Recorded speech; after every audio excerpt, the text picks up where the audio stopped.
everyone. I'm Julie Martin. And I'm Kate Parker. Wildfire is just one of the many dangers today.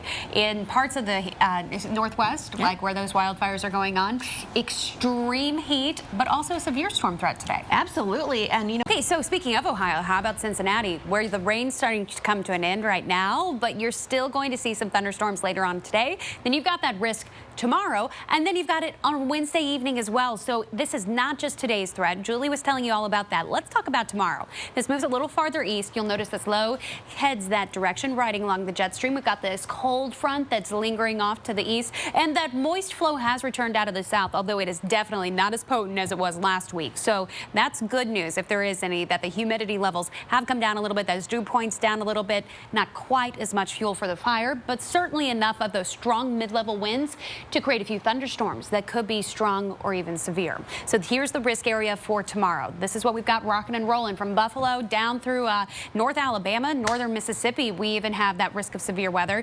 Much of Tennessee included in that, much of Kentucky, all of West Virginia. Those thunderstorms could pose a threat for damaging winds. You could see hail, an isolated tornado not ruled out. Let's talk about what that looks like on the radar, our future cast here. So this is just, one plausible solution, and what it gives you a gist of in the morning and through the early afternoon across the deep south, you get those thunderstorms, and then through the Ohio River Valley, it really continues through the overnight hours, Julie. Astronauts on board the ISS do have enough supplies for the next several months, but they are not clear what caused this explosion yet. It's unfortunately just another setback for NASA and SpaceX, the company that will one day carry astronauts into orbit. Here's NBC's Tom Costello.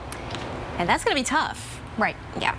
Tough going forward. Okay, so this is something that's amazing out there. We have these radars all over the country. It's not very often that they expect to pick up this. Yeah, this you see here in the middle of the Atlantic, this is actually the debris from that rocket that we saw explode over the Atlantic Ocean. Being picked up by the radar, and this just showing us basically what was going on with the looking at the rain, right? But we also have another view because our radars have recently been replaced. This is the one that's down south in Melbourne, and it shows the correlation coefficient. So essentially this upgrade of the radar really bringing some benefit here. See how this is blue, Julie? This is key because what that's telling us is it's saying, hey, not everything in that is uniform. This is not, raindrops. Because compare that to the rain back here. Correct. That's uniform drops. They're all very similar size and shape. And so that shows up as red. These are all different pieces of debris, shows up as blue. Sad situation there, nonetheless. Well, we do have a brutal heat wave to talk about. It's continuing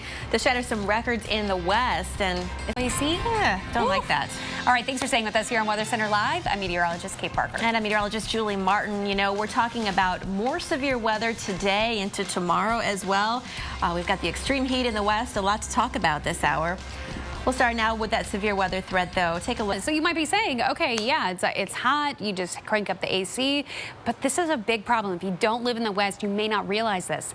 36% of residents here in the West don't have air conditioning. Now, a lot of that is focused a little bit more in the Pacific Northwest, where typically you're going to get those winds off the Pacific. They're going to cool you down. You got those nice, cool Pacific waters. That's not the case with this ridge that's built up here. So they're not getting that cooling. And if you don't have air conditioning, you're getting no cooling at all. And you've got days on days on days of heat building. Take a look at this in the upper Midwest. In the Midwest, 9% of homes actually don't have air conditioning. And in the Northeast, New England, 13% of homes.